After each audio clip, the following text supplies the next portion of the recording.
pregnancy. So, in short introduction about myself, I am Dr. Shrideep Arun Parab. I work in Chinchwad, Pune, with Adishri Clinic, and I am a consultant in obstetrics and gynecology here in Adishri Clinic at Pune. Okay, so we are here to discuss this topic, anemia in pregnancy. So basically, the anemia is the most common medical disorder that you note during pregnancy, and most of the pregnant women suffer from this condition, and it is better that we correct the condition in the right time so that we do not have any problems during the pregnancy and post pregnancy because of this anemia. So anemia is a condition wherein the red blood cell capacity decreased, and there is a decrease in the form of the hemoglobin in the blood. And WHO is defined three forms of anemia in pregnancy: mild, moderate, and severe. The ideal what is ideal level of hemoglobin that is expected during the pregnancy is 11 grams. If the mild deficiency, then it is 9 to 10. Then moderate deficiency, you can say it is like 7.8 to 9. Less than 7 is severe, and less than 4 is very severe. So these are the levels of hemoglobin that define anemia in pregnancy. So most probably the anemia in pregnancy is differentiated into 3 types. One is the physiological type, one other is the pathological type. The pathological types include the iron deficiency anemia, folic acid deficiency, B12 deficiency, and hemorrhagic anemia, which is caused due to the loss or acute bleeding, for example, or chronic causes like hookworm infection or bowel problems or piles problems. All these problems should be solved with expert opinion and good guidance. Also, hemolytic anemia is sometimes seen, wherein there is a death of the RBC cells in the body, and also some times bone marrow failure occurs, wherein the bone marrow is not able to produce enough amount of cells due to some disease or pathology.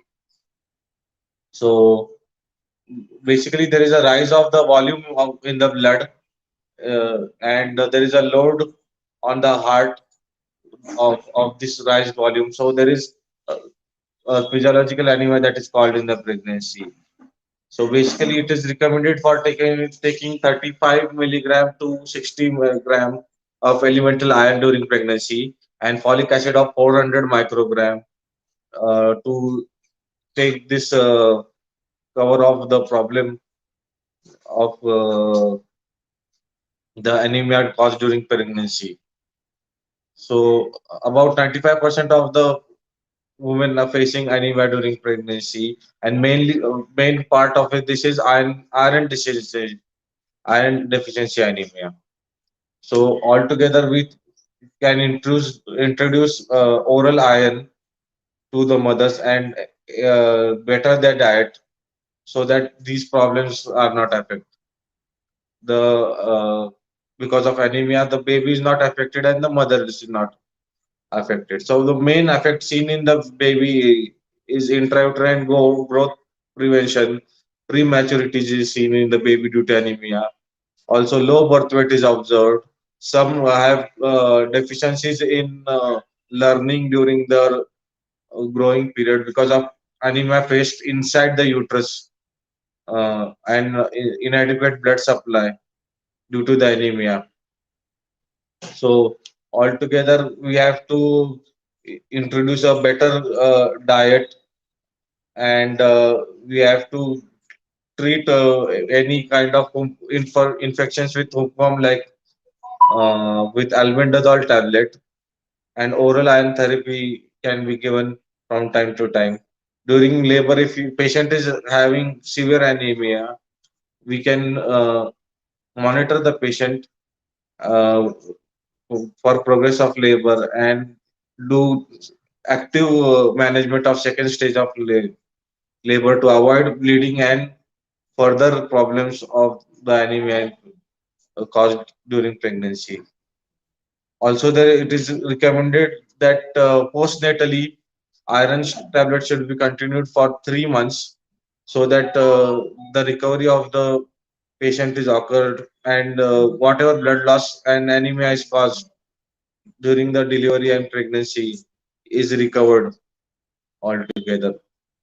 And also, folic acid and B12 supplements are given during the pregnancy to prevent the uh, anemia caused due to folic acid deficiency, and also uh, any problems that occur due to infection should be cleared with antibiotics so that any infections can be covered from time to time. Even there some anemia like sickle cell anemia should be diagnosed, and expert opinion should be seek from hematologist. And during pregnancy, such patients of sickle cell anemia should be monitored with gynecologist as well as their hematologist if they have a thalassemia syndromes or sickle cell anemia. So anemia in pregnancy is most commonly encountered disorder during the pregnancy. So right care with elemental iron orally. If orally not tolerable, then you can go for injectable iron, but that should be taken in under expert opinion. And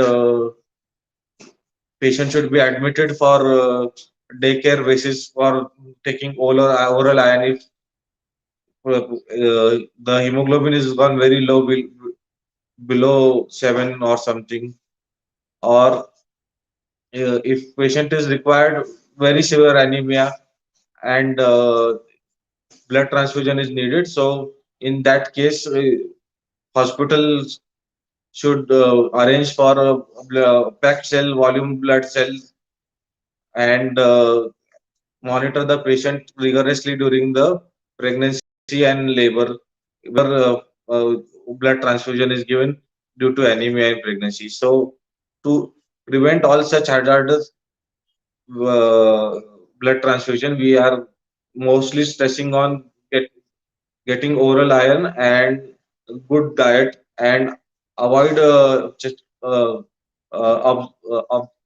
absorption preventing foods like tea and coffee, and maximize the intake of vitamin C and foods rich in vitamin B12, and also monitor your hemoglobin during the booking of pregnancy and in 28 weeks and at the end of pregnancy. So all these things can help us from getting rid with the burden of anemia in pregnancy, basically. And if any questions, I am freely available for the for this session.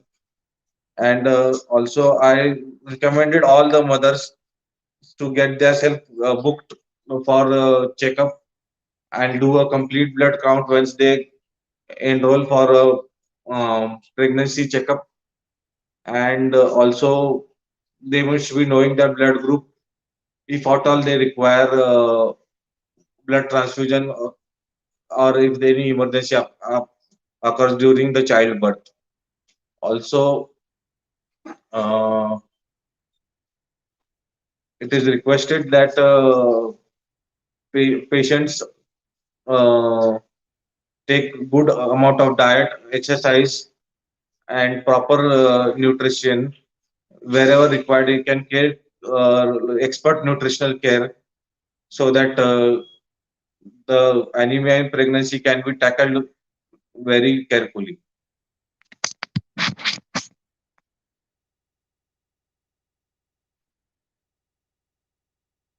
Hello. I think most probably this is was all from my side, but I think uh, we can take up the questions now.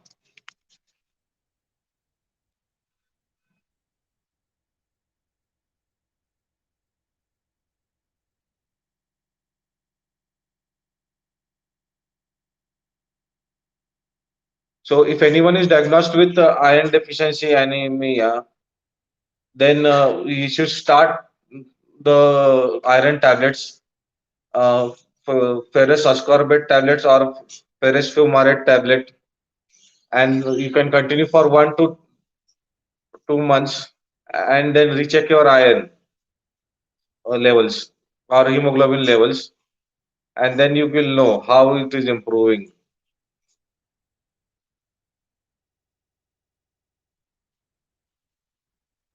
So restless leg syndrome, people asking, people, if you want to know about restless leg syndrome, basically, patient keeps on moving their legs again and again due to the restlessness that occurred due to uh, iron deficiency and its impact on the body, basically, and wherein patient is very nervous and keeps moving the leg even after they are being noticed, kind of.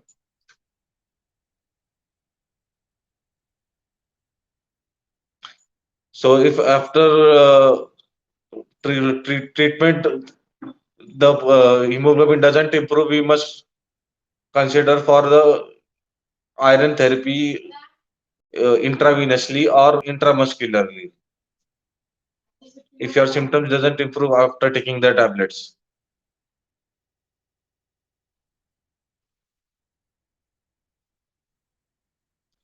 You have to check for any doubts or symptoms. If you have noticing any special symptoms, you should check with your treating physician with for your complete blood count. And if your complete blood count goes below 11 hemoglobin, then you should need special care and treatment. If required, you can take a hematologist opinion also and do a HB electrophoresis to look out any kind of hemoglobinopathies that are present.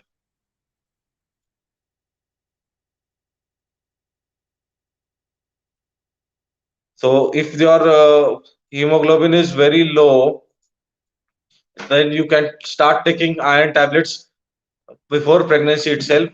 So 3 months before you plan a pregnancy, you can complete a course of 3 months iron tablets and then plan your pregnancy so that your hemoglobin is good when you go into the pregnancy.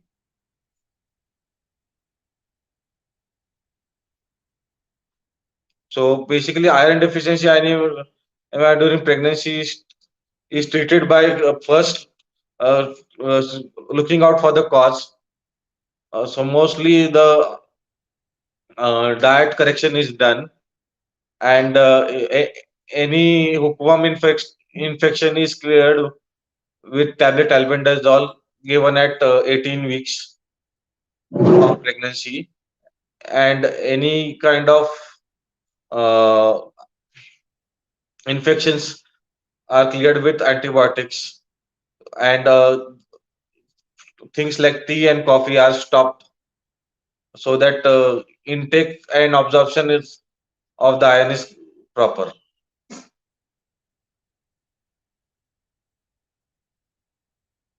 Yes, we can have a healthy pregnancy with along with anemia, but if it is only up to severely, not severely, only moderate, up till 10 is okay. If it goes below 10, then pregnancy complications can occur like uh, in restricted development or IUGR, hypoxia in the baby, or maybe kind of infections, and postpartum decreased strength in the baby, decreased cognitive uh, skills in the baby after birth. So these are the things noted wherein anemia in pregnancy is seen.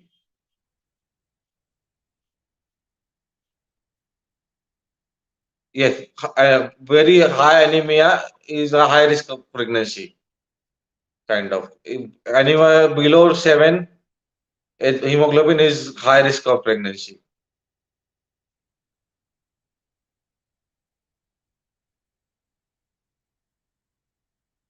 So all I request all the mothers to get themselves registered, if possible, pre pregnancy, conceiving 2 to 3 months, to get diagnosed any kind of hemoglobinopathies, and also take adequate amount of iron supplementation during the pregnancy as per their gynecological requirement.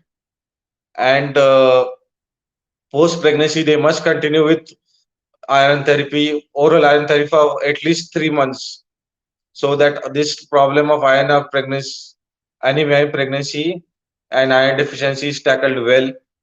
And hope everyone has a very good pregnancy and does not have to face these problems due to what all the iron deficiency is there prevalent in India.